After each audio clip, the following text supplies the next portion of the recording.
Alors, je ne sais pas s'il y a déjà des gens connectés. Il y a une... Ouais.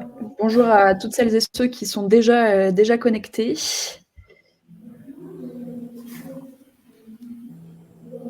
Est-ce que vous m'entendez bien? Vous pouvez répondre dans le chat qui est à votre disposition. N'hésitez pas. Ouais, vous m'entendez bien, super. Enchantée. Bonjour tout le monde.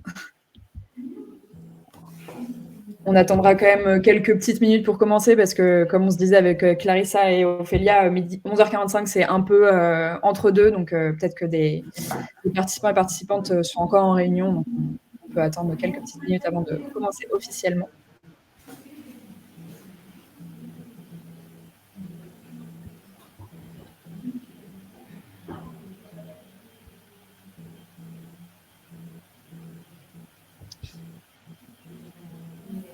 Ouais, les participants arrivent au compte-gouttes.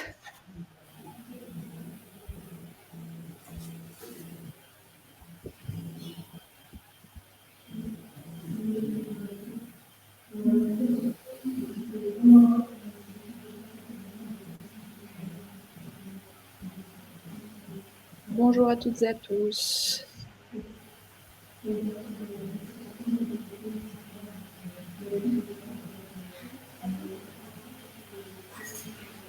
Comme je disais, vous avez le chat, donc vous pouvez débattre, répondre dans le chat. C'est vraiment fait pour. Il y a des emojis aussi que vous pouvez utiliser si vous voulez réagir.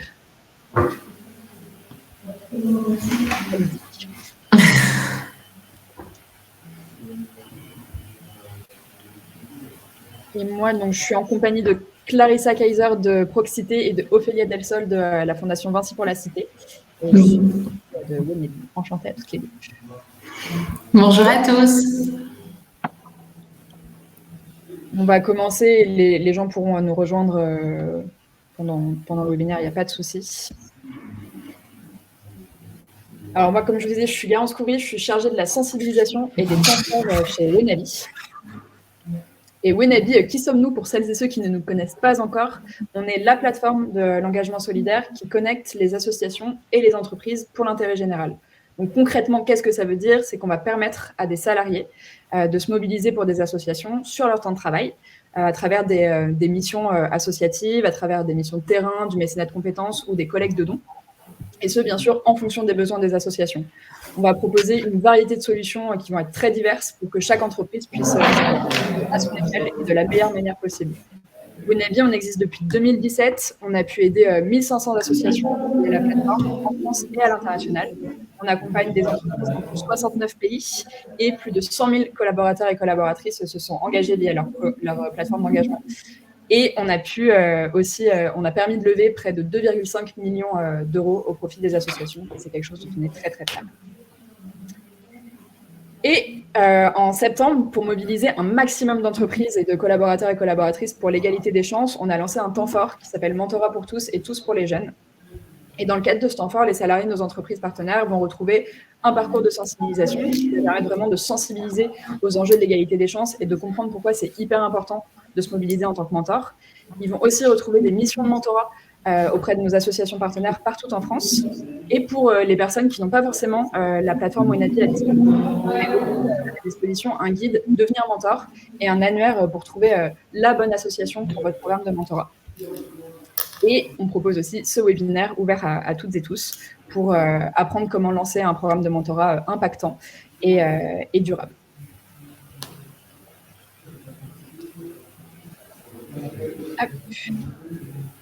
Au sommaire de ce webinaire, déjà, on va commencer par comprendre un peu les enjeux de l'égalité des chances et pourquoi c'est si important aujourd'hui de se mobiliser en tant que mentor et de mobiliser vos collaborateurs et collaboratrices. On détaillera ensuite 6 étapes essentielles pour construire un programme de mentorat avec le cas pratique et le cas exceptionnel de 2 partenaires, Proxité et Vinci pour la Cité, qui sont partenaires depuis 2017 et qui elles vont pouvoir nous raconter comment elles ont mené le partenariat, nous donner aussi des conseils et des astuces pour un partenariat de mentorat durable et impactant. Et on finira bien sûr par une petite conclusion et 2 ressources que j'aimerais vous partager à la fin de ce webinaire. Donc pour commencer, l'état des lieux, hyper important pour comprendre pourquoi c'est important de lancer un programme de mentorat dans votre entreprise. Aujourd'hui, on le sait tous, les jeunes, ils ne sont pas tous égaux face à l'avenir et l'avenir de ces jeunes va être en partie déterminé par la catégorie socio-professionnelle des parents, l'origine sociale, l'ancrage territorial ou aussi le genre. Et face à tout ça, les jeunes, ils vont subir des fortes inégalités des chances. Ça va être des inégalités scolaires, d'accès au diplôme, ça va être un manque d'horizon et une autocensure pour certains et certaines. Une égalité aussi, quand on commence la vie professionnelle, plus de chômage pour certains jeunes. Et ça va s'expliquer par 3 facteurs. La fracture territoriale, un chiffre très parlant aujourd'hui, c'est qu'il y a 24,7% des enfants d'ouvriers et d'employés dans la Creuse, donc en exemple, en zone rurale, qui vont devenir cadres et professions intermédiaires, contre 47% pour les Parisiens. Là, c'est vraiment parce que les activités socio-économiques en France aujourd'hui vont être encore très concentrées autour de quelques grandes métropoles comme Paris, Lyon, Bordeaux. Et les jeunes de zones rurales vont avoir moins accès à une offre culturelle riche, à des universités à proximité, à des offres de stage, à un réseau développé. Et donc, ça va se répercuter ensuite sur la carrière et sur l'emploi. Il y a aussi le déterminisme social. Il y a 67% des jeunes dont les parents qui ont un faible niveau d'éducation qui vont obtenir le bac. Et 90% de ceux qui ont des parents avec un fort niveau d'éducation vont obtenir le bac. Là, on voit vraiment que la réussite dans les études, elle va être conditionnée par le statut social des parents. Et la future position sociale d'un jeune va être déterminée par celle de ses parents à l'origine. Et enfin, les inégalités de genre. Il y a 3/10 des étudiants en école d'ingénieur qui sont des filles, contre 9/10 dans les formations paramédicales et sociales. Ça va vraiment par la suite répercuter sur un manque de diversité dans certains métiers, et donc des inégalités salariales par la suite. C'est 3 gros enjeux aujourd'hui. Les sources, si vous voulez consulter les études plus en profondeur, c'est Un jeune, un mentor, le collectif Mentorat qui a fait des super études sur le sujet, et bien sûr l'IFOP et l'INSEE qui sont des sources inestimables de statistiques. Et pour ça, le mentorat va vraiment permettre de rabattre les cartes et de réduire un petit peu ces inégalités et de favoriser l'égalité des chances pour les jeunes. Le mentorat, déjà, c'est quoi? On est tous et tous là aujourd'hui, mais on ne sait pas forcément vraiment ce que c'est le mentorat. On entend souvent parler de mission de mentorat, mais concrètement, c'est quoi? Le mentorat, c'est de l'accompagnement bénévole sur la durée d'un jeune, dans notre cadre, mais ça peut être aussi une femme en reconversion, un entrepreneur en situation de handicap, une personne réfugiée. Mais là, dans notre cas, on se concentre vraiment sur l'accompagnement d'un jeune. Et ce qui est hyper important dans le mentorat, c'est que c'est un accompagnement qui se fait sur la durée, et donc de façon bénévole. Il peut se faire de plusieurs façons dans le cadre du mentorat d'un jeune. Ça va être de l'aide aux devoirs, une ouverture socio-culturelle. Donc, vous pouvez accompagner un jeune ou une jeune voir des musées, quelque chose qu'il ne ferait pas forcément avec ses proches. Des simulations d'entretien d'embauche, lui corriger aussi sa lettre de motivation, lui apprendre des techniques de méthodologie que vous avez pu mettre en pratique, vous, dans votre expérience professionnelle ou dans vos études. Des exercices pour reprendre confiance en soi. Et les modalités d'engagement pour être mentor, elles sont assez variées. Ça va de quelques heures par semaine à quelques heures par an, en fonction de l'association avec laquelle vous vous engagez. Ça peut être en présentiel ou en distanciel. Et tout ça, c'est vraiment encadré par l'association, qui va vous permettre de mettre un cadre dans votre relation de mentorat. Il va y avoir un suivi aussi pour savoir s'il y a des difficultés, savoir si tout se passe bien. Il peut y avoir aussi des rencontres avec d'autres binômes de mentors. Pour échanger, pour se donner des astuces. Voilà. Donc, c'est vraiment une aventure très humaine avant tout. Et quand vous mettez en place un programme de mentorat dans votre entreprise, il y a un double impact. D'abord, il y a bien sûr l'impact pour les jeunes accompagnés par vos salariés mentors. Ils vont pouvoir reprendre confiance en eux, ils vont pouvoir lutter contre l'autocensure, ils vont découvrir des nouvelles choses qu'ils n'auraient pas forcément découvertes avec leurs parents ou avec leurs professeurs. Ils vont développer des nouvelles compétences pour avoir aussi faciliter l'insertion professionnelle par la suite avec des conseils de professionnels. Donc comment moi, par exemple, j'ai pu trouver mon emploi aujourd'hui, quel site j'ai pu consulter, comment tenir un bon entretien d'embauche, comment faire une bonne lettre de motivation, des conseils qu'ils ne peuvent pas forcément avoir aujourd'hui dans leur entourage. Pour vous donner une idée, il y a 87% des jeunes mentorés qui ont trouvé un emploi après avoir fini leurs études. Donc, c'est vraiment un gros plus pour un jeune d'être mentoré aujourd'hui. Ça lui permet une insertion professionnelle facilitée. Et il y a aussi un impact pour votre entreprise et vos salariés. Bien sûr, il y a la satisfaction du salarié. C'est hyper gratifiant de devenir mentor. Il y a un fort sentiment d'utilité pour les mentors salariés. Et ils sont fiers de pouvoir faire ça avec leur entreprise. Ils sont fiers que leur entreprise propose ce type de mission. Les salariés mentors, ils vont aussi pouvoir développer des soft skills hyper importantes en entreprise. Ça va être du leadership, la patience, l'écoute active qu'on va pouvoir mettre en pratique dans sa relation de mentorat. Ça favorise aussi la diversité et l'inclusion dans votre entreprise. C'est quelque chose à laquelle on ne pense pas forcément. Mais par exemple, si vous avez un salarié qui mentore un jeune, qui cherche un apprentissage ou un stage, il peut être recommandé à l'entreprise. Et s'il y a une offre de stage dans votre entreprise, vous pouvez avoir un jeune qui n'aurait pas forcément postulé dans votre entreprise, qui va rejoindre vos équipes. Et ça crée des super équipes et de la diversité. Donc, c'est vraiment super. Et bien sûr, avec un programme de mentorat, vous montrez vos engagements en faveur de l'égalité des chances et ça va vraiment permettre de refléter toutes vos valeurs en interne et en externe. Donc, c'est super. Est-ce qu'il y a des questions déjà sur cet état des lieux? Est-ce que ça vous paraît clair? Ça vous paraît intéressant?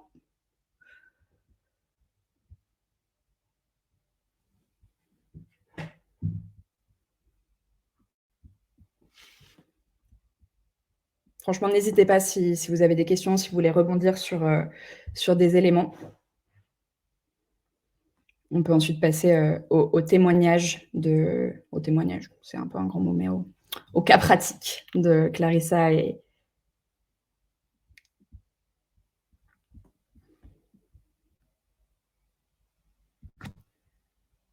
Sans plus attendre, je suis en compagnie de Ophélia Delsol de la fondation d'entreprise Vinci pour la Cité et de Clarissa Kaiser, qui est déléguée régionale pour Proxité. Est-ce que toutes les deux, vous pouvez vous présenter et présenter aussi vos organisations? Avec plaisir. Merci Garance pour cette invitation à échanger autour du mentorat. Bienvenue à tous. Donc je suis Clarissa Kaiser, je suis déléguée régionale Île-de-France pour l'association Proxité. Et pour ceux qui ne nous connaissent pas encore, on est une association qui existe depuis 20 ans. Et depuis 20 ans, on travaille au sein des quartiers auprès des jeunes justement issus des quartiers prioritaires de la ville, mais aussi des jeunes ASE, donc ASE de l'aide sociale à l'enfance. Et on va accompagner ces jeunes de 12 à 25 ans sur 3 programmes. D'une part, la réussite scolaire, l'orientation choisie, et puis les premiers pas dans l'insertion professionnelle. On opère sur l'ensemble du territoire national. On a une cinquantaine d'antennes et de villes représentées en France. Et on a accompagné depuis notre création plus de 7000 jeunes. En particulier avec Vinci, on travaille ensemble depuis 2017 sur un partenariat riche sur plusieurs niveaux et on aura l'occasion de vous en parler un petit peu plus en détail tout à l'heure. Merci Clarissa. Ophélia, je t'en prie. Ouais. Merci. Bonjour à tous, moi c'est Ophélia Delsol, je travaille à la fondation Vinci pour la Cité en tant que responsable Île-de-France et Normandie et aussi en charge du développement international. La fondation, elle a été créée en 2002, donc maintenant elle a plus de 20 ans. Elle a été créée pour agir pour l'inclusion sociale et professionnelle des publics en situation de précarité. Et on a 2 missions principales. La première, c'est de proposer un soutien financier aux associations qui œuvrent pour l'insertion sociale et professionnelle. Et la seconde, mais qui va avec la première, c'est de proposer, de favoriser en tout cas l'engagement des collaborateurs du groupe Vinci pour qu'ils s'engagent auprès de ces associations que l'on soutient financièrement et donc de proposer un double soutien à ces associations. On travaille sur toute la France, donc au niveau national. On a une organisation qui est décentralisée, donc c'est pour ça que je vous disais que j'étais responsable Île-de-France et Normandie, mais j'ai des homologues partout en région. L'idée, c'est vraiment d'aller au contact des associations au niveau local et également de les mettre en lien avec des collaborateurs qui sont présents partout en France, les collaborateurs Vinci. Voilà, un petit mot peut-être sur les chiffres pour vous donner une idée. En 2022, on a soutenu au national 366 projets, donc ça fait presque un par jour, enfin un peu plus même. Donc voilà, on a permis à près de 1400 collaborateurs de s'engager sur différents types de missions et notamment sur du mentorat. Donc on aura l'occasion d'y revenir. Et voilà, pour un budget total de 4 millions d'euros sur toute la France. Voilà, donc ravie d'être là et merci beaucoup pour l'invitation. Avec plaisir. Et pour la petite anecdote, Ophélia est une ancienne de Wenabi, donc on est hyper content de la retrouver aujourd'hui pour ce webinaire. Oui, je ne l'ai pas dit, mais Non. ravie également. Du coup, l'idée, là, c'est vraiment de mettre en exergue ce qui s'est passé pour chaque étape du lancement de votre programme d'engagement et comment vous avez pu mener à bien tous les projets que vous avez lancés ensemble, Proxité et Vinci. Donc nous, on a, en tant que Wenabi, identifié 6 étapes indispensables pour lancer un programme de mentorat qui se base sur les cas des entreprises avec lesquelles on travaille et des associations. La première étape, bien sûr, c'est d'identifier l'association avec laquelle établir un partenariat.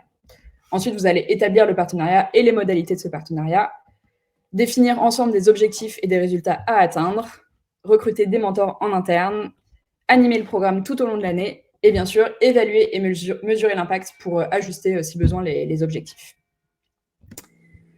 Donc, première étape de votre programme Proxité Vinci, comment ça s'est passé? Comment Vinci, vous avez contacté Proxité? Pourquoi d'ailleurs vous aviez contacté Proxité plutôt qu'une autre association pour monter un programme ensemble?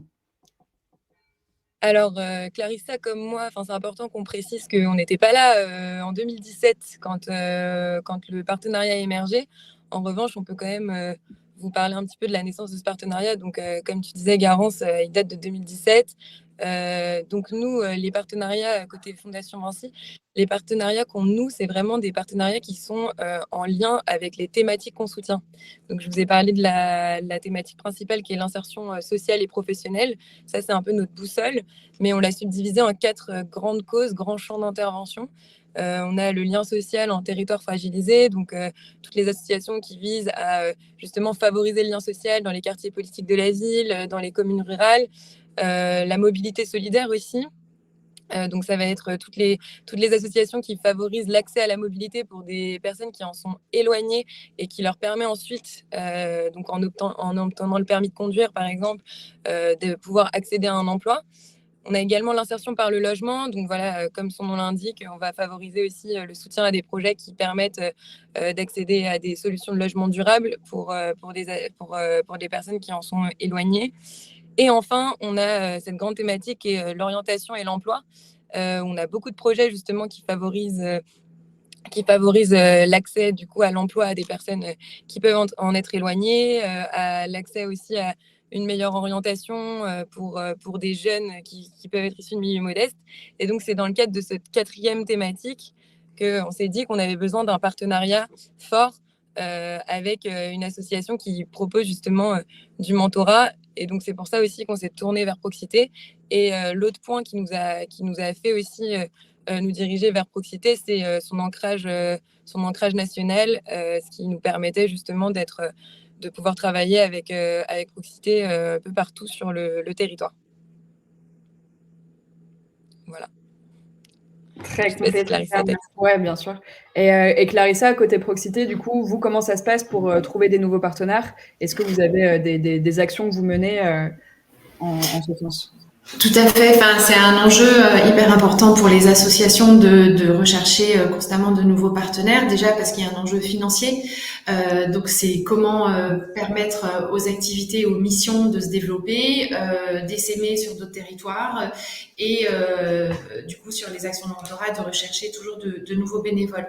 Donc, il y a un gros travail de prospection, d'identification en fait des partenaires potentiels, des entreprises potentielles, comme le disait Ophélia, sur des thématiques qui sont proches à l'égalité des chances, l'insertion, l'inclusion, effectivement, comme tu l'as mentionné tout à l'heure aussi, Garance. Donc, il y a ce travail de prospection et après d'aller au contact, solliciter des entretiens, rencontrer les responsables RH, les responsables RSE pour proposer l'action du mentorat, parfois la présenter déjà parce qu'elle n'est pas toujours très connue et aussi quelque part expliquer que c'est un process qui peut être mis en place de manière assez simple en fonction aussi des objectifs de l'entreprise. Donc beaucoup de prospection, beaucoup de rencontres et surtout cette envie d'étendre le réseau. Ok, merci beaucoup. Ce qu'on peut retenir du coup de ça, là, c'est vraiment l'idée de choisir l'association en lien avec les causes qui sont soutenues par l'entreprise et de pouvoir échanger en amont pour construire un programme ensemble qui a du sens pour les deux parties, qui va répondre à la fois aux besoins de l'association et aux besoins de l'entreprise sur la mobilisation de ses collaborateurs et collaboratrices. En deuxième étape, c'est l'établissement vraiment du partenariat et toutes les modalités qui vont suivre. Est-ce qu'il y avait justement des modalités particulières, des modalités financières peut-être pour ce partenariat entre vos deux organismes? Alors, après, le choix des modalités, en fait, je dirais qu'il évolue en fonction du partenariat et tout au long du partenariat. On n'a pas forcément très clairement une idée précise d'un montant ou d'un nombre de collaborateurs qu'on va engager tout de suite. C'est important de se dire que lancer un partenariat, ça prend du temps, ça se construit et ça se construit dans la confiance et aussi dans la mobilisation des deux parties. Donc, c'est comment on arrive à trouver des synergies communes et à jouer en fait sur ces synergies pour faire grandir l'association d'un côté et puis valoriser les actions de mentorat du côté entreprise. Donc après, petit à petit, j'ai envie de dire, on pousse un petit peu aussi les enjeux. On sait qu'il y a un enjeu financier, donc forcément, à un moment donné, la discussion se plante et se pose et on réfléchit à comment est-ce qu'on peut engager justement ce financement. Alors ça peut être, il y a des associations qui mettent en place des tickets d'entrée, il y a d'autres structures qui vont être plutôt sur un montant, on va dire, par jeune accompagné. Donc, combien coûte en fait l'accompagnement de ce jeune tout au long d'une année scolaire ou civile, peu importe. Et puis voilà, ce sont des sujets qui se posent et qui petit à petit grandissent. Et effectivement, quand il y a la confiance, quand il y a une méthodo qui s'installe aussi, d'année en année, en fait, on a envie de porter le projet un petit peu plus loin, que ce soit au niveau d'un territoire, d'une ville, d'une région, et puis au niveau national. Donc forcément, on prend de plus en plus d'ampleur et on sécurise aussi beaucoup ce partenariat. C'est important de le mentionner. Tout est toujours très encadré et avec des bilans et un suivi régulier. Donc ça, je pense qu'on y reviendra aussi un petit peu plus tard. Merci Clarissa. Et vous, côté Vinci, est-ce qu'il y a eu des modalités particulières? Oui, des modalités particulières. En fait, donc on a toujours cette règle du double soutien. On finance nos associations partenaires tout en leur proposant justement des compétences humaines. Et en l'occurrence, là, on est vraiment sur justement ce double soutien dans le sens où on propose un soutien financier donc à proximité sur plusieurs années pour que du coup on puisse justement consolider un peu ce partenariat d'année en année et qu'on puisse aussi engager de plus en plus de collaborateurs Vinci en tant que mentors. Et ce qu'on constate, mais je pense qu'on y reviendra aussi, c'est qu'on a beaucoup de mentors, de collaborateurs qui souhaitent se réengager, surtout dans un format comme celui que propose Proxité, où on a des jeunes collégiens que l'association va suivre sur plusieurs années. Donc, ça fait sens aussi de se dire qu'on s'engage sur plusieurs années avec une association comme Proxité. C'est pas notre modèle habituel. Nous, on soutient plutôt des associations sur 1 an, mais on a quelques partenaires pluriannuels, dont Proxité, avec qui justement on consolide et qu'on accompagne sur le long terme. Et eux nous accompagnent aussi d'ailleurs dans le recrutement de mentors et leur permettent de se réengager d'année en année. Et donc ça permet aussi de créer du bouche à oreille parmi les mentors et qu'eux-mêmes puissent engager leurs collègues. Mais ça, je pense qu'on y reviendra aussi. Donc, voilà. Ouais. Et est-ce que, juste en termes de modalités d'engagement pour Vinci, il y a des heures ou des jours qui sont donnés aux équipes pour pouvoir s'engager en tant que mentor sur son temps de travail Est-ce que c'est quelque chose que vous avez pu formaliser ou c'est quelque chose qui est plutôt souple? C'est très souple et flexible. On est, autant la fondation que le groupe Vinci est un modèle très décentralisé. Donc, on a vraiment on parle pas de filiale de Vinci, on parle d'entreprises de Vinci qui sont vraiment très, très autonomes dans leur manière de fonctionner. Et donc, nous, à la Fondation, on a un rôle transverse. On s'adresse autant au pôle Vinci Autoroute qu'au pôle Vinci Construction et à toutes leurs entreprises qui en dépendent, en fait. Donc, on n'a pas de règles au niveau du groupe. En revanche, nous, on encourage le fait de s'engager sur temps de travail.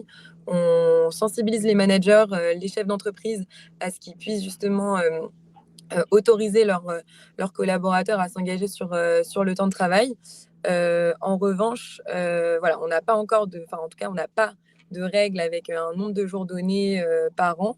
On a quelques entreprises qui commencent à évoluer sur ce point et qui commencent à mettre en place de manière autonome des politiques au sein de leur entreprise, donc des filiales de Vinci qui avancent sur le sujet. Mais donc, on n'a pas de règle à l'échelle du groupe, à part de dire que voilà, c'est complètement autorisé et on l'encourage et c'est à la discrétion du collaborateur en discussion avec son manager. Et voilà. Ok.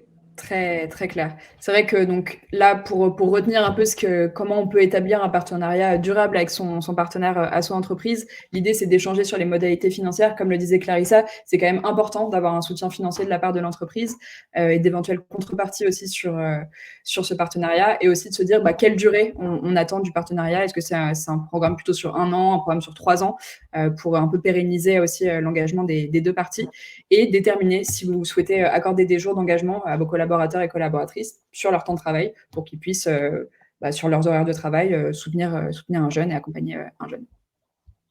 Peut-être juste pour compléter également sur la notion d'engagement, toutes les associations du mentorat ont des modalités aussi des fois différentes. En l'occurrence, Proxité, tous les mentors sont issus du milieu professionnel, ils sont tous actifs, ils travaillent tous. Il y a d'autres assos qui vont s'ouvrir aux étudiants, aux retraités, enfin voilà, ou qui vont prendre vraiment l'ensemble des critères. Donc c'est aussi c'est une démarche. C'est un vrai levier que l'entreprise peut mettre à sa disposition. Et après, il y a aussi l'aspect très personnel, en fait, de s'ajuster peut-être à son emploi du temps ou à ses problématiques perso, pro, etc. Donc, il y a dans l'univers du mentorat et du collectif mentorat, il y avait une question pour faire un lien sur les autres associations qui participent, qui proposent du mentorat. Il y a un collectif qui a été créé, donc qui s'appelle le collectif du mentorat, et vous pouvez aller sur Internet trouver cette info. Du coup, Ophélia est partie. Vous allez pouvoir... Un petit problème de connexion. Du coup, voilà, il y a vraiment un accompagnement possible pour chaque personne et que ce soit sur un temps pro ou perso, même si effectivement l'engagement de l'entreprise et la possibilité de le réaliser sur du temps pro, ça peut être un vrai plus, un vrai déclencheur pour les collaborateurs. Complètement. Merci pour la précision. C'est vrai qu'on n'a peut-être pas assez appuyé sur le fait qu'il y a énormément de types de mentorat et de façons de s'engager en tant que mentor. Donc, vous pouvez forcément trouver celle qui correspondra à vos attentes, à l'attente de vos collaborateurs et collaboratrices. Voilà. Bien sûr, on recommande de s'engager avec Proxité parce que c'est super asso, mais il y en a vraiment plein et plein de modalités différentes. La troisième étape, c'est la définition des objectifs. Est-ce qu'il y a des objectifs particuliers à atteindre? Est-ce qu'il y a une mesure d'impact aussi qui est faite sur le partenariat entre Proxité et Vinci? Alors, Ophélia s'est reconnectée et j'espère... De retour, hein. Désolée, okay. Désolée pour ça, mais je suis bien là. Ok, ça marche.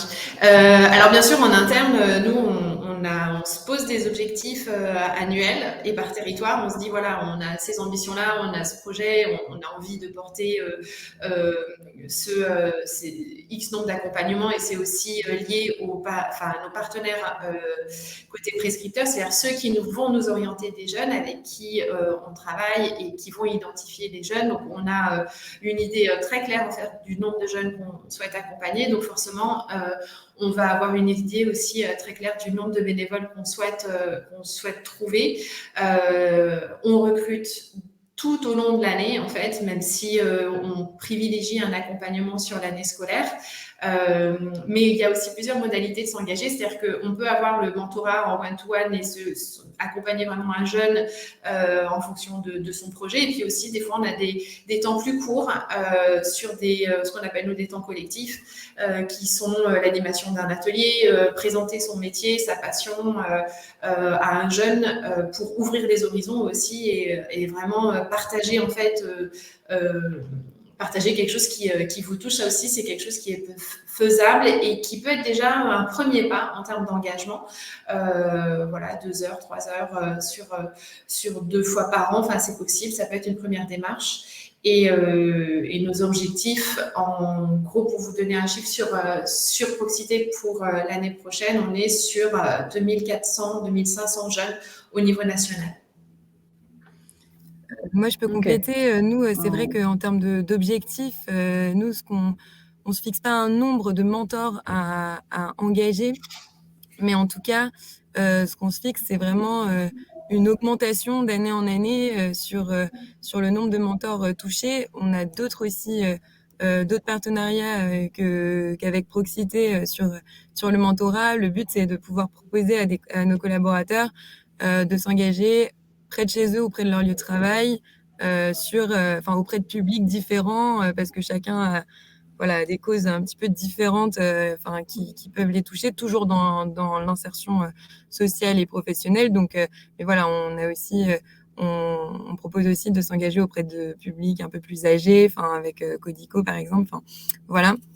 Mais en tout cas, l'idée c'est de se dire, on veut que le mentorat SM, qu'il y ait plus de mentors et donc avec Proxité, quand on a noué le partenariat en 2017, on s'est pas forcément fixé un objectif de nombre de mentors engagés. Là, on fait le point très très régulièrement avec Clarissa et puis voilà les autres personnes de l'équipe pour se dire comment on fait pour augmenter ce nombre, que ça matche aussi avec les besoins des jeunes côté Proxité, parce que parfois, il faut qu'on soit toujours en cohérence avec les besoins côté association, avec le nombre de jeunes qu'ils accompagnent et qui souhaitent accompagner pendant l'année. Donc, voilà, c'est comme ça qu'on avance. Ok. Donc, en résumé, toujours plus de mentors. C'est ça. L'idée, objectif toujours plus. Mais cette cohérence, c'est vrai qu'elle est hyper importante tout au long du partenariat, de s'accorder avec les besoins de l'asso. S'il y a plus de jeunes accompagnés, faire en sorte de mettre un peu plus d'énergie pour recruter des mentors. C'est ça. Du coup, l'idée là, c'est vraiment dans cette étape-là de pouvoir discuter des résultats attendus tout au long du partenariat. Combien de bénéficiaires on doit accompagner dans l'association, combien on peut mobiliser de mentors au sein de l'entreprise, quelle est la durée totale du programme et l'impact final qu'on souhaite aussi pour ce programme. Et pour le recrutement des mentors en interne, est-ce que vous avez mis en place des actions particulières pour faire parler de ce programme, pour justement, dans le cadre de recruter toujours plus de mentors, comment vous faites côté Vinci et Proxité? Oui, alors peut-être que je peux commencer là-dessus. Déjà, on utilise la plateforme Wenabi. Ça, c'est un super outil pour justement avoir des missions toujours actualisées et pouvoir aussi diffuser en masse de manière assez simple. Et donc voilà, ça passe par de la discussion avec aussi Clarissa, avec les équipes de Proxité pour que les émissions soient bien à jour, mais globalement, ça nous aide beaucoup en termes de diffusion. Ensuite, ce qu'on fait aussi en termes plutôt de diffusion du message, on va beaucoup intervenir dans les entreprises, dans les filiales de Vinci pour déjà faire connaître la fondation, et ça nous permet de mettre en lumière les missions du moment. Et là, en septembre, on est beaucoup intervenu, on a beaucoup mis en avant justement le mentorat et les possibilités d'engagement, notamment avec Proxité. Donc voilà, ça nous permet aussi d'avoir on a beaucoup de présentiel finalement. C'est ce dont on se rend compte. Quand on va dans l'entreprise, quand on rencontre les collaborateurs, ça nous permet aussi d'avoir des moments informels, de bien discuter avec eux et de pouvoir aussi leur proposer la bonne mission qui convient, en fonction aussi de leurs attentes. Donc voilà, on fait beaucoup de présentations, on essaye de s'inviter dans les moments d'entreprise. Donc voilà, il y a des entreprises qui qui ont leur, je sais pas, leur réunion mensuelle sécurité, par exemple. Nous, on essaye de s'incruster dans ces temps forts, si vous voulez, où on peut justement mettre à l'ordre du jour le sujet fondation, le sujet mentorat. Et donc ça passe par un réseau d'ambassadeurs qui nous permet aussi de faire rayonner les actions d'engagement de la fondation. Et en fait, ces ambassadeurs, ils sont hyper importants parce que, comme je vous disais, on est transverse, donc on s'adresse à tous les pôles de Vinci, toutes les entreprises de Vinci, ce qui est assez énorme sur le territoire, sur la France. Et donc, on a besoin de ces ambassadeurs qui représentent la fondation dans chacun des pôles de Vinci, dans chacune des entreprises. Et c'est eux qui nous alertent aussi sur tiens, ça fait longtemps qu'on n'a pas entendu parler de la fondation, de vos actions. Venez, on vous met à l'ordre du jour et tout ça. Et donc, et puis on a des super ambassadeurs qui sont très capables tout seuls de présenter la fondation et qui n'ont pas forcément besoin de nous. Mais voilà. En tout cas, c'est un vrai sujet. C'est vraiment un moment, c'est vraiment des choses hyper importantes pour recruter justement des mentors. Ce qu'on fait aussi, ça c'est à l'échelle de toutes nos actions côté fondation et pas forcément directement en lien avec Proxité, mais ça fait partie de nos actions pour engager. Ça va être aussi d'envoyer des newsletters, des communications via mail. Ça c'est pas forcément ce qui nous permet de mieux recruter, mais en tout cas c'est ce qui permet d'être identifié auprès de la fondation. Donc nous on a une newsletter mensuelle, même trimestrielle qui permet justement de recruter sur nos actions solidaires du moment, et on s'autorise le fait de pouvoir envoyer des mails à tous les collaborateurs de notre liste quand on a des actions bien précises. Et donc ça a été le cas le 19 septembre. On a organisé une conférence autour du mentorat au siège de Vinci. Et donc Proxité était là, Clarissa pour représenter Proxité était là avec quelques autres associations qui œuvrent dans le champ du mentorat. Et voilà, c'est des événements de ce type-là qui nous permettent aussi de recruter. Et après, peut-être que je vais laisser Clarissa parler notamment du speed mentoring. Voilà, c'est quelque chose qu'on essaye de mettre en place, mais je te laisse la main là-dessus. Merci Ophélia. En complément de ce que dit Ophélia, c'est sûr que nous, tous ces moments-là, on adore. C'est comme ça qu'on arrive effectivement à faire découvrir Proxité. Les premières portes d'entrée sont vraiment les DRH, les directions RSE, la direction générale, parce que c'est eux qui vont porter le projet d'engagement des collaborateurs. Donc nous, dans les premiers temps, on vient souvent faire une première présentation des activités de Proxité, de nos différentes modalités d'engagement.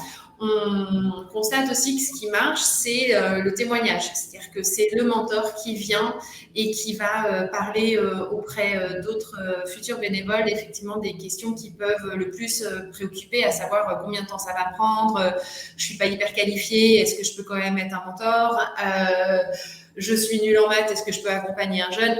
Voilà, il y a toutes ces questions-là où on dit, mais en fait, il y a zéro prérequis pour être un mentor. Vraiment, c'est à la portée de tous, parce que ce qu'on recherche, c'est l'engagement, c'est le partage, vouloir partager son enthousiasme et ses valeurs et ses connaissances.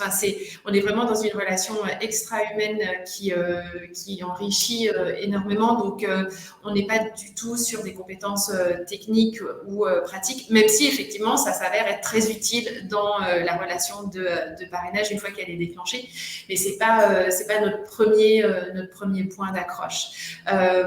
Et puis après, effectivement, on essaye de diversifier nos présentations à un maximum de gens et de renouveler l'expérience autant de fois que nécessaire pour que les gens puissent s'inscrire. Et c'est vrai que les plateformes comme Wannabe sont aussi très contributrices de cette offre en fait qui leur est proposée. Donc voilà, c'est facile. Dès qu'on a la porte d'entrée, on s'engouffre et puis on présente, on fait des présentations des modalités d'accompagnement possibles. Ok. Oui, sur le speed mentoring. Ouais. Alors ça, c'est comment il y a toujours cette réflexion. Ok, nous, comment on fonctionne à Proxité?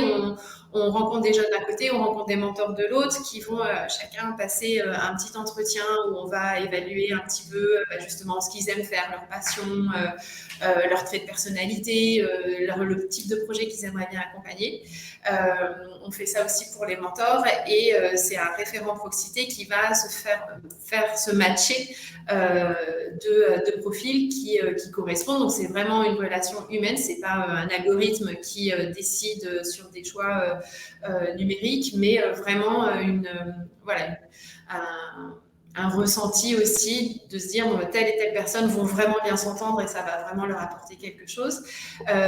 Donc dans cette réflexion, c'est dit comment est-ce qu'on peut aussi changer un petit peu la manière de faire et on est parti dans cette idée de proposer un speed mentoring, un peu à l'image des job dating où vont se retrouver 8 jeunes d'un côté, 8 mentors de l'autre et on va mettre en place différents ateliers, animations en fait sur un temps plutôt court, 1 heure, 1 heure et demie, où les gens vont se parler mais sans se questionner, mais plutôt ils vont se découvrir sur différentes thématiques, des jeux, des échanges, de l'interconnaissance et ça va peut-être, on ne sait pas, à la fin faire se rencontrer un binôme qui vont se trouver plutôt que que le matching se fasse par un référent. Donc ça s'appelle, on l'a appelé le speed mentoring et effectivement on espère mettre ça en place la première pendant les vacances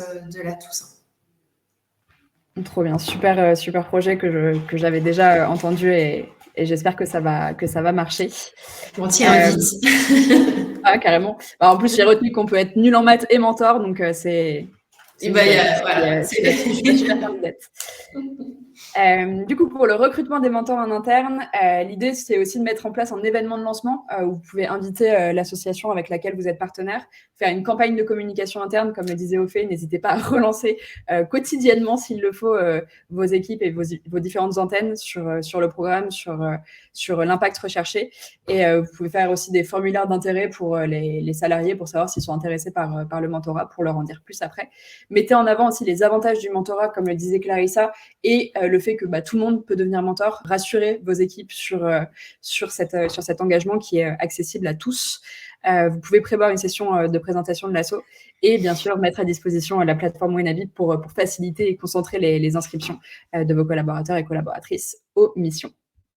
L'étape 5, elle se rejoint quand même vachement de la première étape, mais c'est plutôt après avoir lancé cette première session de recrutement des mentors, comment on anime un programme tout au long de l'année pour que ça ne s'épuise pas, pour que ça ne s'essouffle pas, que la première vague de mentors est recrutée, mais comment on fait pour que les autres collaborateurs et collaboratrices soient au courant que ce programme vit et qu'il y a encore des choses à faire. Oui, pardon. Non, vas-y, Ophélia. Après, mais voilà, ce qu'on fait aussi beaucoup, c'est justement se reposer sur des témoignages de mentors, enfin de collaborateurs Vinci qui ont mentoré. On voit que c'est un bon moyen de s'identifier en fait et pour des curieux, des sensibilisés, mais qui ont un peu peur de passer le cap parce que ça demande quand même un engagement. Voilà, ça leur permet justement de passer un petit peu de l'autre côté de la barrière.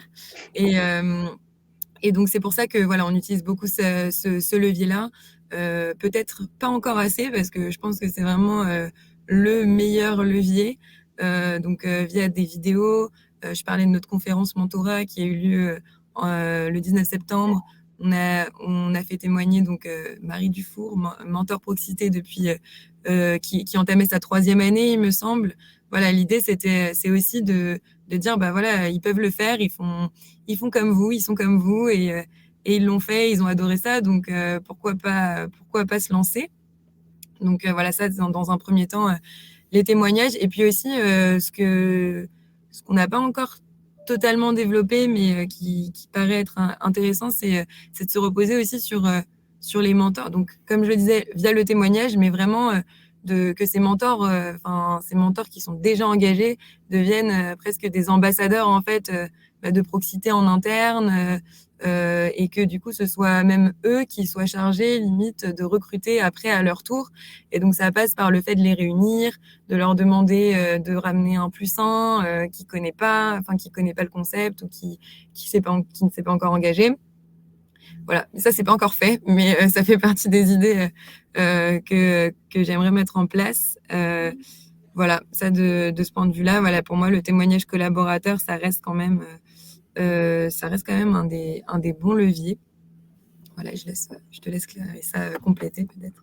Oui, mais c'est vrai que alors à Proximité, on avait un programme d'ambassadeurs qu'on va reprendre parce qu'effectivement, ce sont eux qui en parlent le mieux et qui peuvent vraiment aller en parler notamment dans leur réseau, au travail, auprès de leurs proches, leur famille et autres. Donc, il y a cette notion d'ambassadeur qu'on veut aussi développer. On met en place l'animation de cette communauté de mentors à travers des animations, des cafés des bénévoles où ils vont pouvoir se retrouver, échanger. Donc, c'est aussi un moyen de faire un peu de réseau, mais aussi de parler de son expérience en tant que mentor. Des fois, il peut y avoir des sujets qui reviennent, des problématiques rencontrées.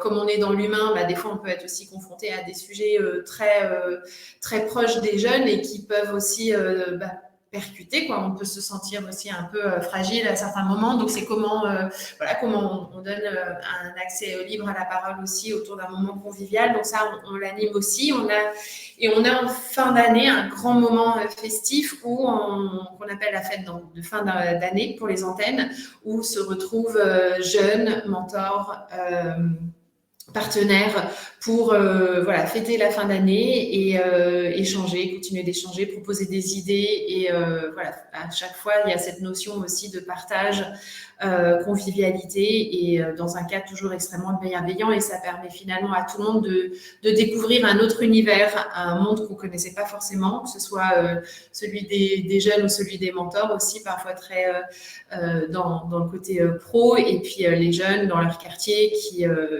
qui n'ont pas souvent cette opportunité. Donc, c'est vraiment un chouette moment qui est très riche et très émouvant. Donc, on essaie de les provoquer un maximum. Et puis, effectivement, comme disait Ophélia, il y a ces événements institutionnels qu'on sacralise un petit peu avec le rituel, les présentations et puis les enjeux forts de développement qui sont aussi qui sont aussi une fierté en tant que mentor de se dire qu'on fait partie d'une asso sérieuse, structurée et qui porte un message fort d'engagement.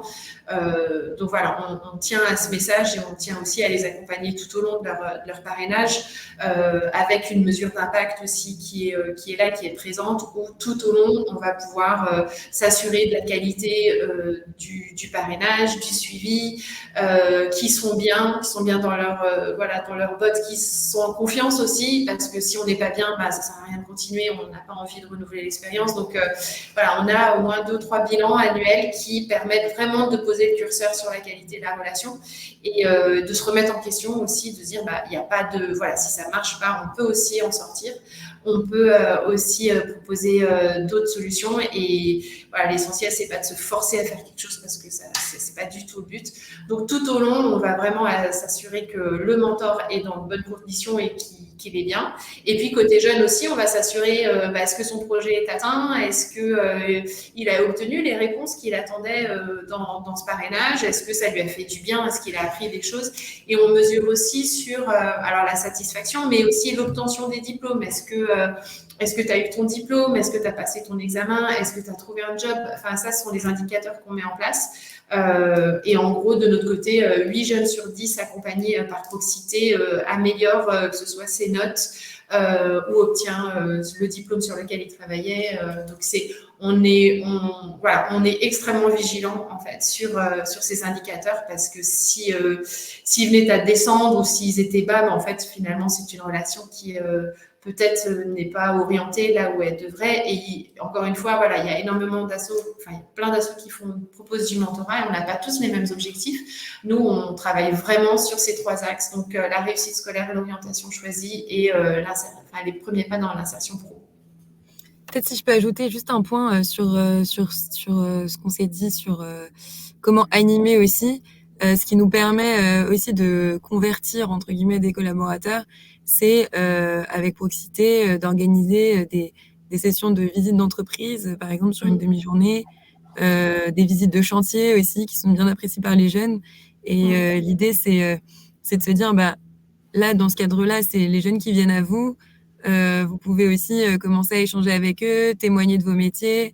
C'est un moyen plus simple, moins engageant de créer le premier contact et ça, on le fait régulièrement. Donc, c'est sympa. Après, j'ai pas les stats de nombre de collaborateurs qui sont engagés après, mais en tout cas, c'est vraiment un premier pas pour aussi permettre de basculer, entre guillemets, dans l'engagement mentor. Tout à fait. Hyper clair, merci à tous les deux. Et tu as déjà répondu, Clarissa, à la dernière étape qui est plutôt la mesure d'impact, c'est comment comprendre et comment analyser que son programme marche bien. Là, pour l'animation du programme, ce qu'on vous conseille, c'est vraiment d'organiser, comme disait Ophélia, des rencontres entre les différents mentors pour montrer qu'il y a une communauté, pour montrer que vous n'êtes pas tout seul. Mettre en avant aussi des témoignages de mentors et mentorés et communiquer sur l'impact et l'avancée de votre programme.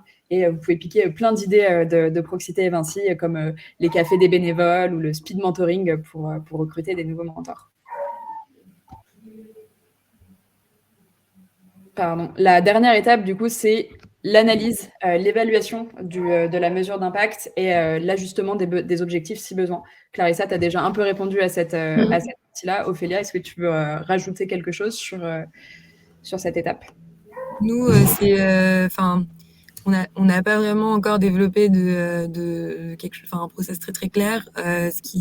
Ce qu'on fait, c'est vraiment les points de suivi avec justement nos référents en association, donc en l'occurrence avec Clarissa, des points de suivi réguliers. On fait aussi on appelle régulièrement les collaborateurs qui sont engagés dans le mentorat, notamment, pour vraiment savoir si tout se passe bien.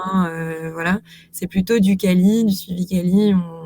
On veut savoir si on n'a pas si on n'a pas de sujet, si tout se passe bien, s'il y a des choses à faire, éventuellement une médiation à porter, ce qui n'est pas arrivé encore, mais voilà. L'idée, c'est plutôt un suivi, nous, côté collaborateur, pour voir une fois qu'il s'est engagé dans la relation, qu'il sente qu'il n'est pas seul dans son mentorat et que nous, on est là en backup et que, évidemment, il y a les équipes de Proxité, mais nous aussi, côté Fondation Vinci, on est là pour le guider. Voilà. Ok, super, merci beaucoup. Et ce qu'on peut retenir de cette dernière étape, je suis désolée, j'ai un chien qui a décidé de se faire entendre. Donc, l'évaluation régulière du programme de mentorat en recueillant les retours de vos mentors, des mentorés côté association, des bénéficiaires, et l'ajustement des objectifs. Si vous voyez qu'il y a quelque chose qui ne marche pas, si vous voyez qu'il y a une action qui a super bien marché, la refaire l'année d'après pour que tout se déroule comme il faut. Voilà. Est-ce qu'il y a des questions sur ces différentes étapes? Est-ce qu'il y a des remarques sur ce qui a été raconté par Clarissa et Ophélia? N'hésitez pas s'il y a des questions. J'ouvre juste le chat que je n'ai pas ouvert.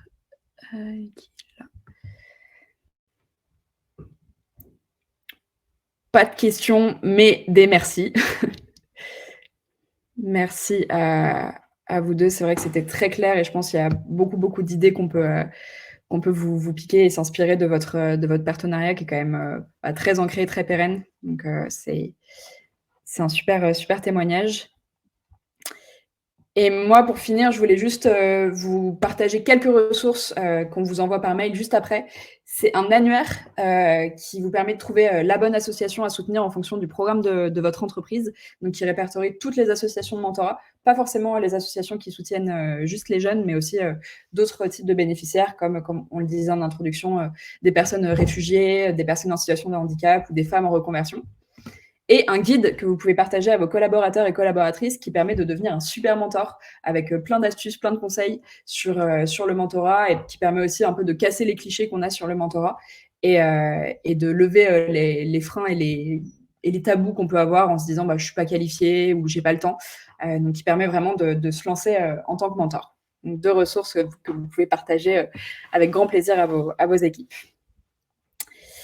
Et s'il n'y a pas de questions dans le chat, je ne sais pas si... Je sais pas si Ophélia, Clarissa, vous voulez rajouter quelque chose, si tout a été dit de votre côté. Pour nous, pour moi, c'est bon. Au contraire, de ne pas hésiter à s'engager, de venir nous rencontrer, à votre disposition pour échanger encore plus et voir comment on peut mettre des choses en place. C'est vraiment un super programme que d'engager ses collaborateurs. Donc, n'hésitez pas. Ça peut faire de grands changements au niveau des bénéficiaires, en l'occurrence pour les jeunes qu'on accompagne. Merci pour l'invitation, Garance. Avec plaisir. Merci beaucoup pour l'invitation. Nous, on est ravis de travailler avec Proxité. On a vraiment plein de belles histoires à partager de mentors qui sont qui se relancent, qui étaient un peu hésitants au début, qui finalement, on s'aperçoit que ça fait 3 ans qu'ils accompagnent le jeune qu'ils accompagnent. Donc voilà, faut pas hésiter à s'engager et puis à contacter Proxité, évidemment. Super, merci beaucoup à tous les deux d'avoir témoigné et d'avoir pu donner tous ces conseils. Je pense que ce qu'on retient, c'est engagez-vous et le mentorat, c'est vraiment à la portée de toutes et tous. Donc, si vous voulez lancer un programme de mentorat et le proposer à vos collaborateurs et collaboratrices, vous aurez forcément des mentors qui s'engagent à vos côtés. Donc, franchement, n'hésitez pas. Et si vous avez des questions ou des suggestions ou des questions que je peux partager à Clarissa ou Ophélia, n'hésitez pas à me contacter. Et voilà, s'il n'y a pas plus de questions, on peut clôturer 5 minutes en avance ce webinaire pour vous permettre d'aller déjeuner. Voilà, Super. Merci à toutes celles qui ont suivi ce webinaire. Vous aurez un replay que vous pouvez aussi partager à vos équipes s'ils n'ont pas pu être présents aujourd'hui, et les ressources dont je vous parlais. Merci beaucoup, merci à tous. Merci à toutes les deux encore. À très bientôt. Merci, à bientôt. Au revoir à tous et toutes. Bon appétit.